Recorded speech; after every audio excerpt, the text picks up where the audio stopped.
Bismillahirrahmanirrahim. Assalamualaikum warahmatullahi wabarakatuh. Bagi mempertingkatkan kualiti kehidupan rakyat termasuk memeduli keperluan asasi seperti tempat tinggal yang sempurna untuk golongan yang memerlukan, Yayasan Sultan Haji Hassanah Bolkiah mengadakan majlis mendirikan tiang rumah-rumah bantuan. Projek pembinaan 5 buah rumah bantuan baharu di daerah Temburong, daerah Brunei dan Muara dan daerah Blaid dilaksanakan di bawah bantuan Skim Perumahan Yayasan tahun 2024.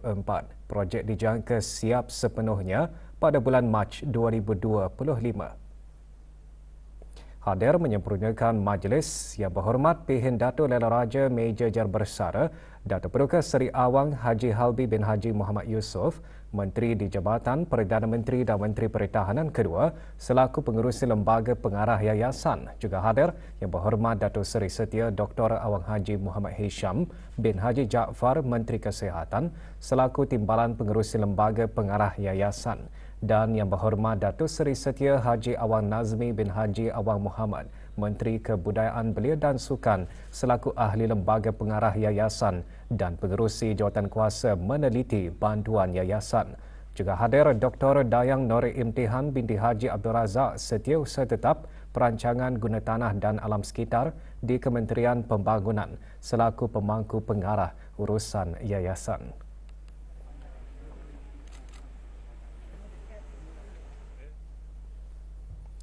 Bersempena musim cuti persekolahan dan Brunei December Festival, Majlis-Majlis Perundian Mukim dan Kampung Daerah Temburong, Persatuan Motosikal Temburong dan Temburong Paddlers mengadakan program ke Temburong Bisai edisi Borneo Bike Gathering diadakan dengan kerjasama Jabatan Daerah Temburong. Majlis pelancarannya berlangsung di bangunan Kompleks Utama Bumiputra, Pekan Bangar, Daerah Temburong. Pelancaran program disempurnakan oleh Yang Berhormat Pengiran Datuk Seri Setia Syamhari bin Pengiran Datuk Peruka Haji Mustafa, Menteri Pengangkutan dan Info Komunikasi. Juga hadir Ahli Majlis Mesyuarat Negara dan Pemangku Pegawai Daerah Temburong. Program berlangsung selama 4 hari iaitu sehingga Ahad ini di sekitar Pekan Bangar.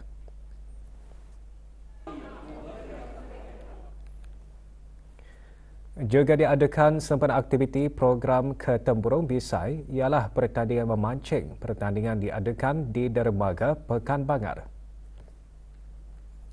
Pendaftaran dibukakan kepada orang ramai bertujuan mengumpul peminat memancing di samping beriadah bersama keluarga.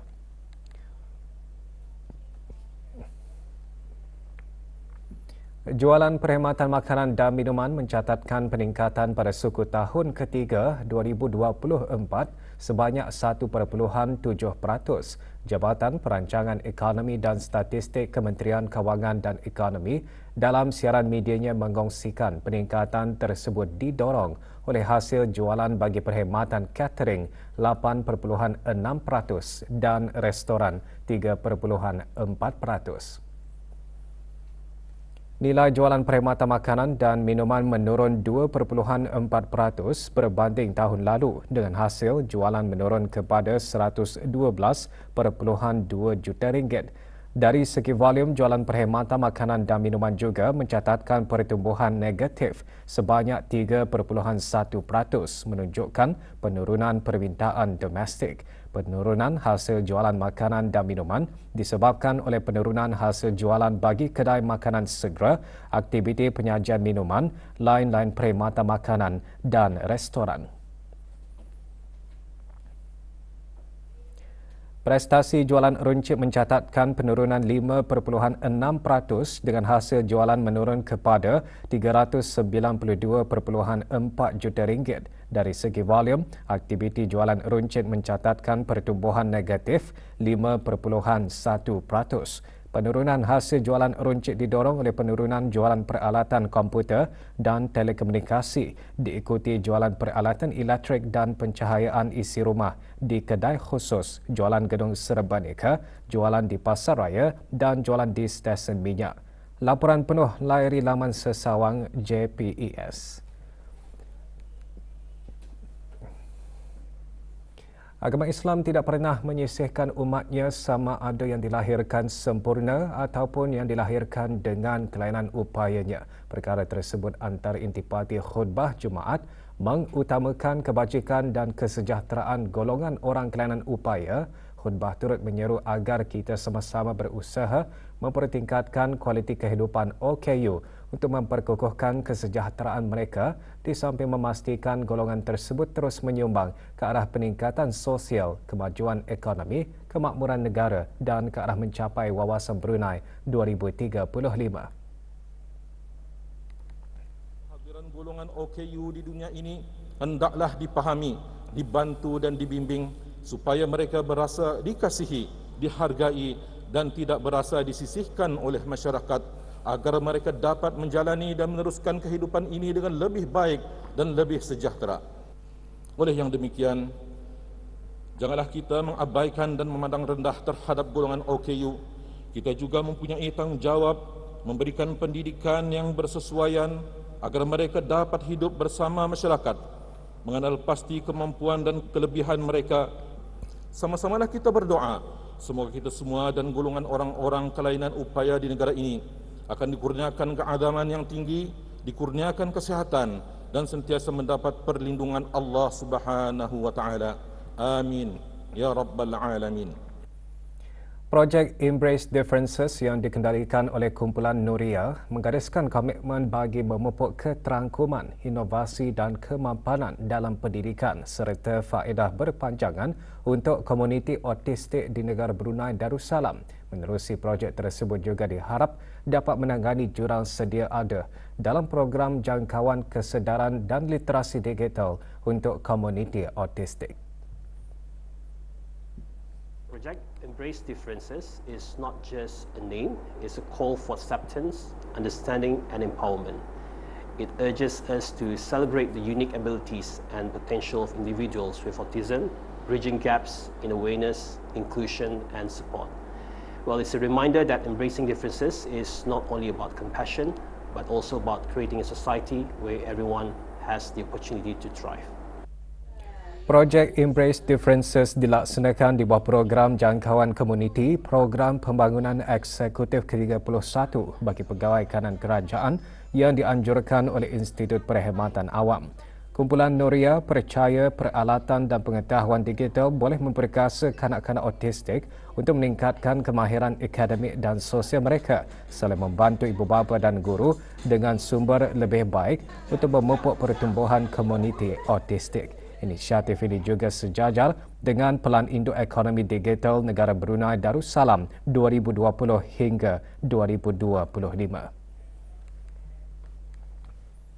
Universiti Brunei Darussalam UBD mencapai kedudukan ke-142 dalam ranking global dan tempat ke-19 di Asia Tenggara untuk bidang antara disiplin khususnya sains komputer, kejuruteraan, sains hayat dan sains fizikal yang termasuk sumbangan daripada perkongsian industri. Pengiktirafan diberikan oleh Times Higher Education Interdisciplinary Science Rankings yang dijalankan bersama Schmidt Science. UBD mencapai kemajuan yang ketara dalam pelbagai penyelidikan termasuk sains sosial dan sains kesihatan dengan tumpuan pada pendidikan, kesihatan awam dan teknologi berasaskan disiplin. Dalam pada itu, UBD terus menggalakkan penglibatan antara disiplin dengan seni dan kemanusiaan, menggariskan pendekatan holistiknya untuk memajukan penyelidikan dan memupuk penyelesaian inovatif kepada cabaran global. Bank Baiduri diumumkan sebagai Bank of the Year 2024 oleh The Banker, penerbitan berprestij Financial Times United Kingdom. Pengiktirafan yang diterima untuk kali ke-16 itu mengukuhkan lagi kedudukan Bank Baiduri sebagai peneraju dalam industri perbankan di negara Brunei Darussalam serta pemangkin kepada inovasi dan kemajuan. Menurut The Banker, Bank Baiduri menunjukkan pertumbuhan luar biasa dan visi strategik sepanjang tahun mencapai peningkatan ketara dalam keuntungan di samping peningkatan kecekapan operasi.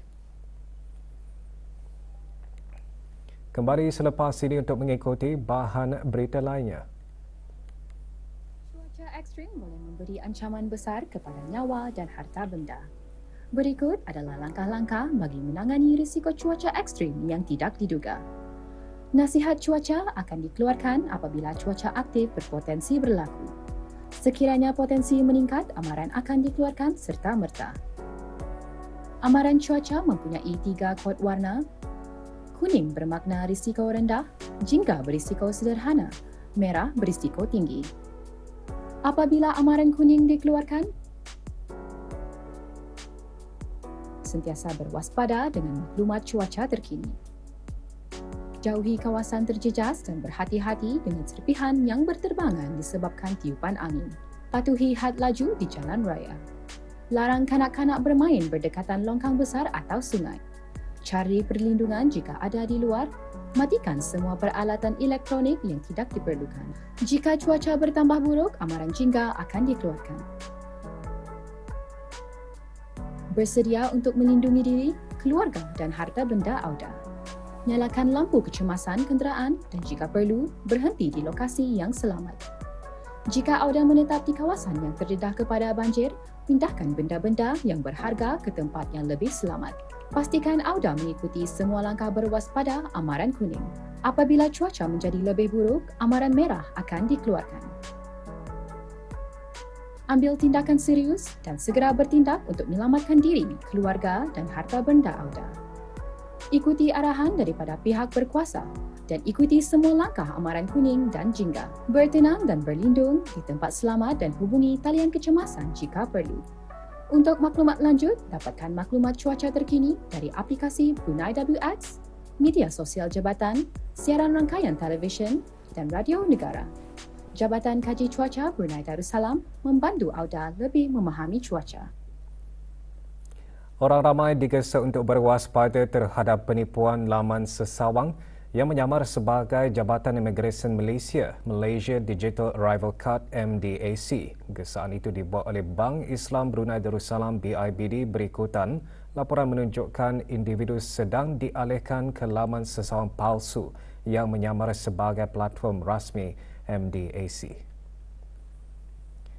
Laman sesawang penipuan tersebut mungkin kelihatan sah pada pandangan pertama, meniru reka bentuk dan susun atur laman sesawang kerajaan yang tulen. Walau bagaimanapun ia direka untuk mencuri maklumat peribadi seperti kelayakan log masuk, butiran pasport dan juga pembayaran sehingga $80 Amerika untuk perkhidmatan seperti kad ketibaan.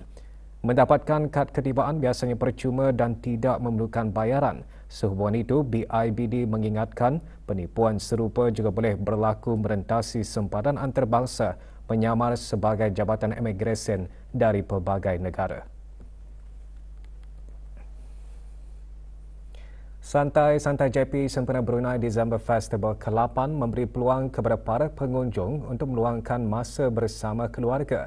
Dibuka setiap hari Khamis hingga Ahad selama 3 minggu, Santai-santai JP diadakan di Jerudong Park Garden. Dianjurkan oleh Jerudong Park Country Club JPCC dengan kerjasama TSS dan TG Event Management serta syarikat di Sun Lit Sendirian Berhad, program disertai oleh lebih 30 pengusaha tempatan. Jerudong Park Garden dibuka bagi kunjungan orang ramai iaitu pada hari Khamis hingga Sabtu bermula 4 petang hingga 12.30 malam, manakala pada hari Ahad bermula pukul 2 petang hingga 10 malam.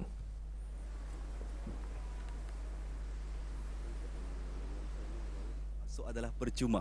So bagi mereka yang belum pernah ke JP Garden, Anita peluang bis kita untuk di sini meluangkan masa sama keluarga, santai-santai, macam.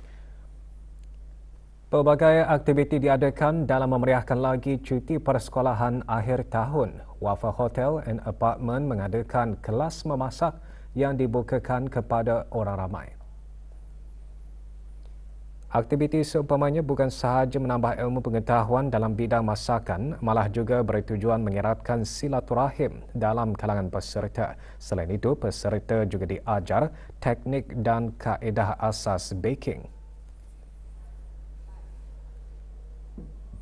Ini aktiviti selalunya saya membuat untuk percutian sekolah. So the next week lagi saya akan membuat untuk kanak-kanak di 18 tahun ke bawah, iaitu pizza chicken bolognese. InsyaAllah saya akan mengadakan di masa depan, dan di tahun baru pun saya akan mengadakan lagi insyaAllah sempena cuti sekolah ataupun weekend. Kementerian Kesihatan sedang melaksanakan pembaikan peralatan telekomunikasi di Pusat Kesihatan Jubilee Perak, Sengkurung. Bagi memastikan hubungan telefon ke Pusat Kesihatan berkenaan tidak terjejas, 2 talian alternatif telah pun disediakan. Bagi klinik penjagaan kesihatan asasi, hubungi 744-0348, manakala bagi klinik ibu dan anak-anak, hubungi 744-0178.